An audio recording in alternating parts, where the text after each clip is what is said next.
Hey guys, got a little bit of a different sort of video for you here today. We're going to be going over a complete and comprehensive guide of the Icicle staff in ZvZ. The Icicle staff is one of the best or most effective weapons in ZvZs that's really easy to use but also has a super high skill cap. Now this video is going to cover absolutely everything from the very basic stuff to the super advanced stuff, so whether you're a beginner Icicle player or looking to get into ZvZs or a very experienced veteran Icicle player, it should have something for everyone. If you're a little more experienced or only want the stuff that interests you, there's timestamps in the description with all the different sections I'm going to go over. I'm going to start with going over some of the basics like the build, the basic positioning, and the basic roles that you play, and then go into a little more detail about the two roles that Icicles play and how to do them effectively.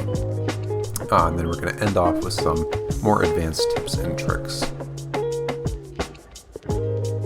So just as a disclaimer before the video starts, by no means do I think I'm the best or most experienced Icicle player, so as with everything, don't just take my word on how I say things should be done, but use your experience to apply the principles in your own way. Taking a look at the build, obviously your weapon, you're going to be running the Icicle staff. And in terms of the abilities on it, on your Q you're going to be wanting to run Frostbolt as it has a little bit of an inbuilt slow into it. Some people run Ice Shard because it's an AoE damage in ZvZs, but I really dislike that as an Icicle, especially because you're going to be wearing plate armor. You're really not there to do damage, so it's not really going to do any damage anyways. W, you're going to want on Frost Nova, or Blink, which I'll probably call it throughout the rest of the video. And for your passive, I would run Frost, although it really doesn't matter too much as you don't really proc any of the passives super often. Now for the rest of the build, you have a lot of options, and a lot of it comes down to your personal playstyle. For helmet, you really have three options. It's either Knight Helmet, Mercenary Hood, or Assassin Hood. I strongly prefer the Mercenary Hood as it synergizes really well with Blink. For your chest piece, you really have three viable options. There's Demon Armor, Judicator Armor, and Knight Armor, although I highly suggest and prefer Knight Armor because it synergizes with your role as a disengage and disruption really well and combos with your E ability super well. And as you see later in the video, there's some very specific situations when you're playing an offensive Icicle that require Knight Armor as your chest. For boots, you can run any leather shoes as you're going to be using the Refreshing Sprint ability. For the passives on all your armor, you're doing cooldown if there's an option, otherwise you're picking toughness or the one that increases your defense the most. For your food, you're going to be using omelets as cooldown super important, and potions are resistance potions or gigantify potions if you're running demon armor. And for cape, you're always going to want to run a Marklock cape. Moving on to the positioning, we're very quickly going to cover the basic position. I'll go into a lot more detail based on what role you're playing later in position, but pretty much you have plate armor, so you want to be standing in your front line or just behind your front line. You can position very similar to how the tanks position, and more specifically, unless you have previously coordinated with other Icicles in your team, you want to be playing from the middle of your Zerg, pretty much right on top of your main shot caller, rather than the outsides to the right or left of them. So as an Icicle, you mainly offer crowd control through a very big AoE slow. So you're going to be playing one of two roles. The first is a defensive position or defensive Icicle, where you prevent the enemy from getting good engages on you, and the second would be an offensive position where you allow your team to get good engages on the enemy. So let's take a really close look at both of these roles. Let's start with the defensive position, as typically this is the role you're going to play as it's the most effective use of Icicle and also the easiest to be effective with. Generally, if you're the only Icicle in your Zerg or that you know of, I would strongly suggest taking the defensive role. So the main goal of a defensive Icicle is to prevent the enemy from getting a successful engage on your Zerg. Your tools to do this are mainly your E, your W a little bit, and your R, specifically Wind Wall. So very basically, your job is to place these abilities in the area with the highest amount of enemy traffic moving towards your Zerg. One of the most important things to learn early is where to place your E, as that's their main way of slowing down the enemy's engagement. And pretty much you're looking for one of two things: a large group of enemies trying to move forward, or a choke point that enemies are going to have to move through. Now you don't want to just be throwing out your abilities at any point, you need to wait until the enemy is looking to engage. A clear sign of when an enemy Zerg is going to engage is when the enemy tanks that should be right in front of you start sprinting towards your Zerg. As soon as you see that, then you know it's your time to go and you can drop your abilities. So if we take a super standard sort of default engage here, generally you're going to start with posturing between two Zergs. In this situation you're just going to be sitting near your front line right by your shot caller waiting for something to happen. Next, the enemy tanks are going to be seen sprinting towards your Zerg. This is your key, your indicator that it's time for you to start looking for a choke point or groups of enemies moving towards you that you can drop your E on and wind wall backwards.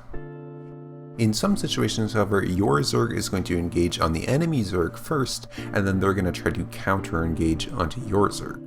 In these situations, it's really important for you to actually stay with your tank line. So when your Zerg engages, the tanks of your Zerg are going to use their sprints and jump into the enemy Zerg. You need to stay with them and also sprint forward or walk forward and get pretty deep within the enemy Zerg and then just spread out from the rest of your tanks. However, when you're doing this, make sure you don't actually use any of your super important abilities for disengaging, like your E or your R. After your Zerg engages, they're going to be looking to back up, and this is typically when the enemy Zerg is looking to engage on them. So in these situations, you don't actually necessarily have to wait until you see their tanks sprint towards your team, because they're going to be fairly mixed in with your team already. Pretty much as soon as your shot caller says that you're disengaging and no longer engaging, that's when you can look for the clumps or the choke points to drop your defensive abilities on the enemy Zerg and then back out with the rest of your Zerg. Now, in these situations, it may seem more attractive to you and safer to you to actually stay back when your team engages, because you sort of stay out of the way. You're not really contributing at all in the engages and you're not really using any of your abilities, and so you may think that it's okay to just sit in the back and then move forward once you hear the call for a disengage and then do your thing. However, you really don't want to be doing this, because that's going to clump you up with your DPS at some point. If you're ever behind your clothies, that means to effectively disengage, you need to move through your clothies towards the enemy to drop your abilities.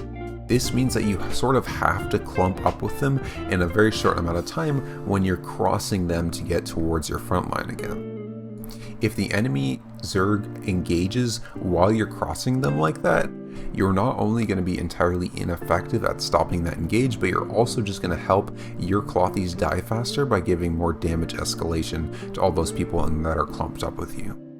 By staying really far in the front line and even in the enemy Zerg, you're able to respond whenever they decide to engage, because you're right in the middle of them. You don't have to move or rotate anywhere to get your abilities off, and you're never at risk of clumping up with your own DPS.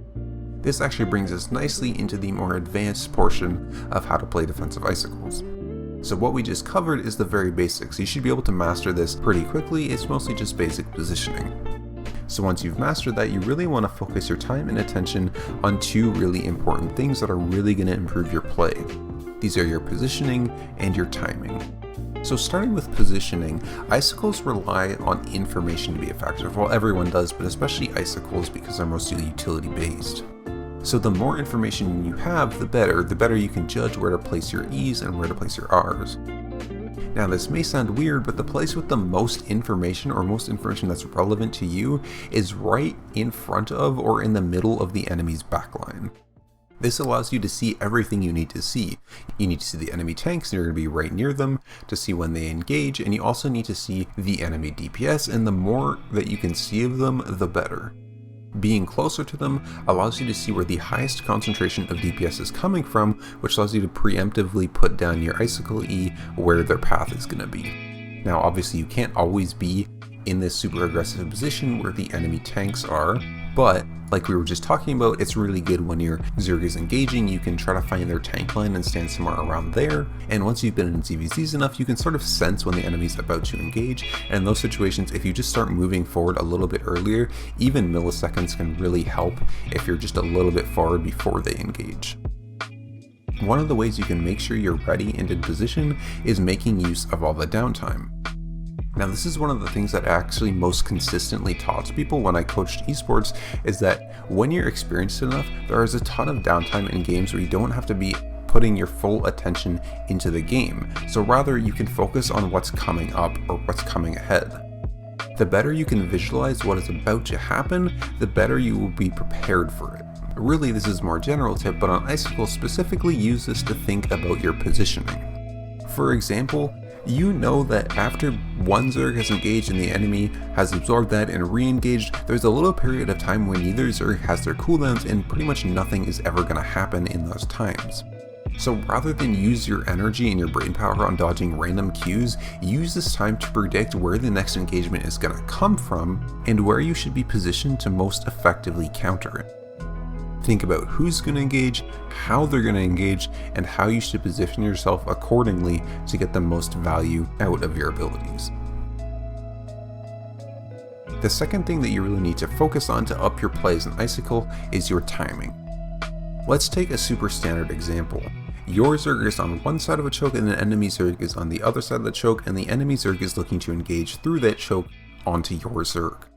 So you're positioned at the front, you see the enemy tanks start pushing through the choke and using sprints, so you put down your Icicle on the choke, and maybe throw down a wind wall for good measure trying to disengage them. What does this play do for you?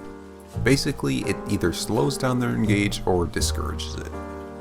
Now let's take another play in the same situation. You see the same thing, the tanks are running in, but you wait for the tanks to push through and then you drop your E on the tip of the choke where the DPS are just starting to come through. What does this do? This desyncs the enemy Zerg's engage and makes it so the tanks will get through and they'll clump and stun your DPS or your clothies, anything on your Zerg, but the DPS won't have that same timing to follow that up. By delaying your disengage abilities, you make it easier for the tanks to clump and stun your team, but also harder for them to follow up on it. It forces their DPS into an awkward decision. Do they back out and not do anything with that engage, or do they push through and drop damage late and risk getting re-engaged on? Now, one play isn't necessarily better than the other one, but being aware of the different effects you have on the enemy Zerg's engagement based on your timings is super important.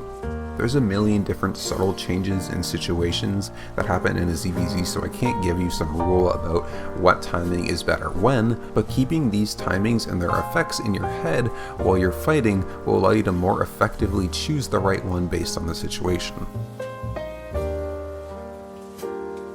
The second type of role that an Icicle can play is the offensive Icicle, and it's a little bit harder to pull off effectively, but it's still a very important and very impactful part of a Zerg. So remember that the goal of an offensive Icicle is to make your engage more effective by making it harder for the enemy Zerg to absorb and disengage. So to be the most effective, you really have to understand how a Zerg disengages and absorbs an enemy engage. So very basically and quickly, when your shot caller calls to absorb or disengage, two things happen. The first is that your backline, or all your clothies, the DPS and healers, will spread out and fall back. And the second thing that happens is your front line, your tanks and melee DPS, move to intercept the enemy's DPS that are trying to move in and follow up on the tanks. So to be effective as an Icicle, you need to address one of these two things that the enemy Zerg does. You either need to address the DPS spreading out and falling back, or the tanks interrupting your DPS trying to follow up. This gives you two good options to do depending on the situation. So as a default, usually and more reliably, it's better for you to address the backline spreading up and falling back. Very basically, you do this by dropping your E on groups of clothies and maybe even windwalling them back into the Icicle slow radius or into each other. Now, what I see most offensive Icicles doing is engaging with their tanks when the shot caller calls to engage and dropping their E on a clump of enemies. And this is okay. Essentially, what this does is it makes it harder for the enemies that are clumped to walk out of that clump or spread out from the clumps, especially after the stuns or roots end. But really, clumping up enemies and keeping them in those clumps is the tank's job, and if that's all you're going to do as an offensive Icicle, frankly, it's better for you just to be playing another Grovekeeper. Remember, your job is to make it so that the enemy Zerg has the most difficult time disengaging, or on the flip side of that, make it the easiest for your Zerg to engage. So the more effective play is to be the tank's setup rather than their follow-up. You want to make things easier for the tanks to find groups of enemies to clump and CC. To do this, you really have to pay attention to your timing. For an offensive Icicle player going for the backline, you should be the very first person in on an engagement. So as soon as your shot caller indicates that you're engaging, you want to go in right away and look for groups of clothies in their backline. Drop your E on them, windwall them together, windwall them back towards your team, maybe even root them with your W, and then your tanks will have a much easier time finding these groups of slowed down clothies so that they can clump them together even more and CC them. Your goal is to prevent these clothies from spreading out as much as they normally would be able to when they see the tanks running in, and it also helps your tanks to quickly identify areas that they can clump and stun by looking at where your Icicle is placed. Playing in this way helps you avoid playing like a tank by just throwing your E to CC a clump. So this also means if you're too late to do that, if you weren't set up in the front line when the engage was called for, don't just throw your shit on the clump like another tank. Rather, just be patient and wait a little bit longer because there's two common opportunities that might show up. The first of these is that often when your Zerg clumps and dumps, there's a few stragglers that get out at low HP.